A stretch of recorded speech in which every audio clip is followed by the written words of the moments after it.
दोस्तों, अभी इस एक्सेल डॉक्यूमेंट में हमने दोनों चीज़ एक ही जगह पे रखी है। मतलब ROI details, rate of interest details, ये इसी फाइल में है, और इन्वेस्टमेंट डिटेल्स, जो भी हम लोग इन्वेस्टमेंट करते हैं वो भी इसी फाइल में है। मान लीजिए आपको आरओआई डिटेल्स एक सेपरेट फाइल में रखने हैं, क्योंकि इस फाइल का नाम है आरओआई डिटेल्स, और दूसरे फाइल में आपको सभी इन्वेस्टमेंट डिटेल्स रखने हैं। तो आप क्या करोगे? सबसे पहले फाइल पे क्लिक कीजिए और यहाँ पे न्यू पे क्लिक कीजिए, ब्लैंक डॉक्यूमेंट पे क्लिक कीजिए, क्रिएट पे क्लिक कीजिए। एक नया ब्लैंक डॉक्यूमेंट क्रिएट हो जाएगा और इसका नाम आपको यहाँ पे दिखेगा बुक 2। इसका नाम दिया है बुक 2।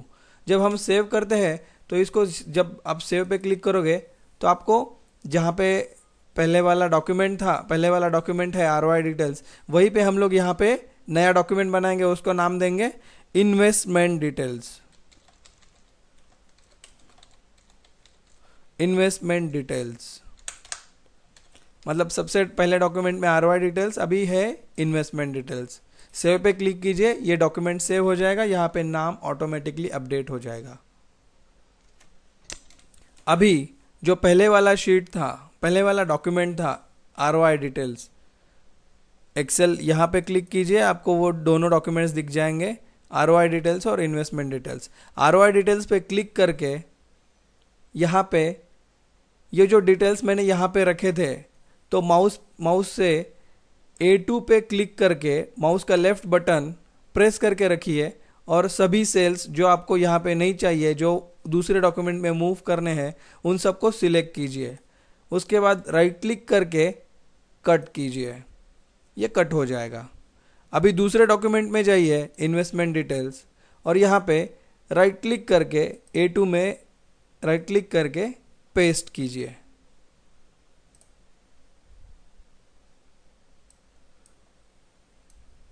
अभी देखिए यहाँ पे हमने डेटा रेफर किया था दूसरे शीट का। मतलब इस डॉक्यूमेंट में जो भी आपने यहाँ पे आरओआई डिटेल्स में रेट ऑफ इंटरेस्ट दिए हैं, अगर मैं इसको 11 करता हूँ फिक्स डिपॉजिट को और दूसरे डॉक्यूमेंट में जाता हूँ तो ये भी 11 हो जाएगा। ये कैसे हो रहा है? अगर मान लीजिए आपने यहाँ पे इसको 9 कर दिया, टर्म डिपॉजिट का रेट ऑफ इंटरेस्ट 9 कर दिया, तो यहाँ पे ये भी ऑटोमेटिक अपडेट हो रहा है। ये कैसे हो रहा है? क्योंकि हमने यहाँ पे तो फॉर्मूला दिए थे, पिछले टॉपिक में जब हमने सीखा था तब हमने फॉर्मूला दिए थे। इसी को कहते हैं referring data from one workbook to another workbook, मतलब कनेक्टिंग टू वर्कबुक्स टुगेदर। तो कैसे करना है ये? तो इसके लिए अगर आप ये जो इंटरेस्ट है C3, यहाँ पे क्लिक करोगे तो आपको समझ में आएगा। यहाँ पे क्या दिया है? ROI details .xlsx, मतलब ये दूसरी फाइल का नाम है, ये इस डॉक्यूमेंट का नाम है। ROI डिटेल्स वाला ये जो डॉक्यूमेंट है इसका नाम है, ये डॉक्यूमेंट का नाम है ROI डिटेल्स। तो ये हम लोग इन्वेस्टमेंट डिटेल्स में रेफर कर रहे हैं, ROI.xls, और उसके अंदर ये ब्रैकेट में, स्क्वायर ब्रैकेट में उस डॉक्यूमेंट का नाम, जिस डॉक्यूमेंट को रेफर करना है एक्सेल डॉक्यूमेंट को, वो, उसके बाद शीट का नाम, ये शीट नेम यहाँ पे दिया है, ये देखो ROI डिटेल्स, शीट का नाम, और उसके बाद एक्सक्लेमेटरी मार्क B3, मतलब उस शीट में कौन से सेल को रेफर करना है ये आपको यहाँ पे देना पड़ता है, डिवाइडेड बाय 100। इस तरीके से आप विद इन वन डॉक्यूमेंट आप दूसरी डॉक्यूमेंट को रेफर कर सकते हो। अभी मैंने गलती से यहाँ पे इक्वल टू के बाद यहाँ पे किसी और जगह पे क्लिक किया तो मुझे नहीं चाहिए, तो मैं अंडू करूँगा। अभी मैं इसको सेव करता हूँ और अभी आपको अगर वापस समझ में आया, इसलिए मैं एक और स्पेशल टर्म डिपॉजिट बनाता हूँ। Special term deposit 1 year, bracket close,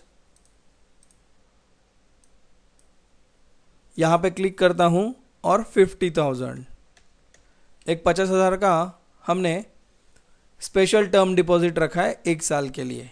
तो उसका इंटरेस्ट कैलकुलेशन के लिए हमें ये जो दूसरा डॉक्यूमेंट है ROI डिटेल्स, इसको रेफर करना पड़ेगा। वो कैसे रेफर करेंगे हम? सबसे पहले हम लोग यहाँ पे इक्वल टू साइन करेंगे, जो दूसरा डॉक्यूमेंट जो ऑलरेडी एक्सेल में ओपन है उसको रेफर करना है। अगर नहीं है ओपन तो आपको वो ओपन करके रखना पड़ेगा। अभी हमें B5, यहाँ पे B5 में अमाउंट है तो B5 पे क्लिक कीजिए, इनटू साइन दीजिए, और अभी स्पेशल टर्म डिपॉजिट का रेट ऑफ इंटरेस्ट हमें दूसरे डॉक्यूमेंट से लेना है, इसलिए हम लोग दूसरे डॉक्यूमेंट पे क्लिक करेंगे, ROI डिटेल्स, और यहाँ पे स्पेशल टर्म डिपॉजिट ये जो है यहाँ पे क्लिक करेंगे। होने के बाद डिवाइड बाय करेंगे और वहाँ पे 100 टाइप करेंगे। यहाँ पे देखो फॉर्मूला में सब कुछ सही सही दिख रहा है आपको। B5 into ROI details dot XLSX, वो फाइल का नाम, ROI डिटेल्स ये जो है वो शीट का नाम, exclamatory mark $B6, enter press कीजिए। अभी आपको यहाँ पे कुछ एरर आ रहा है, एस्केप कीजिए और ये जो 2 इक्वल टू साइन है उनको डिलीट कीजिए, वो गलती से आ गए हैं। डिवाइड बाय 100 चाहिए, इक्वल टू डिवाइड बाय 100 करना पड़ेगा। जब आप डिवाइड बाय 100 करते हो, अब एंटर प्रेस कीजिए तो आपको ये सही तरीके से अमाउंट यहाँ पे दिखेगा। तो यहाँ पे हमारा फॉर्मूला क्या बन गया है, B5 into ROI details dot XLSX, ये जो है ये फाइल का नाम बॉक्स ब्रैकेट में, उसके बाद शीट का नाम ROI details exclamatory mark $B6। अगर आपको चाहिए तो ये डॉलर भी निकाल दो, कोई प्रॉब्लम नहीं आता, एंटर। और वो जो डॉलर वाला साइन था वो हम बाद में देखने वाले हैं। अभी सिर्फ इतना समझ लीजिए कि आपको ये विद इन वर्क डॉक्यूमेंट आप दूसरी डॉक्यूमेंट को किस तरीके से रेफर कर सकते हो, दूसरे डॉक्यूमेंट या दूसरी डॉक्यूमेंट के सेल को।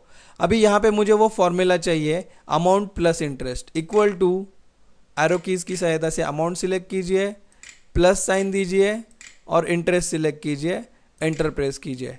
इस तरीके से आपने 3 एग्जाम्पल्स में आपने ये समझ लिया कि within one document how can we refer, मतलब एक डॉक्यूमेंट में हम लोग उसी डॉक्यूमेंट में उसी शीट में से दूसरे सेल को कैसे रेफर कर सकते हैं, दूसरे शीट में से दूसरे सेल को कैसे रेफर कर सकते हैं, और दूसरे डॉक्यूमेंट में ही दूसरे शीट से कैसे रेफर करना है, ये भी हमने देख लिया है। ऐसे हमने ये 3 एग्जाम्पल्स हमने अभी देखे हैं। धन्यवाद।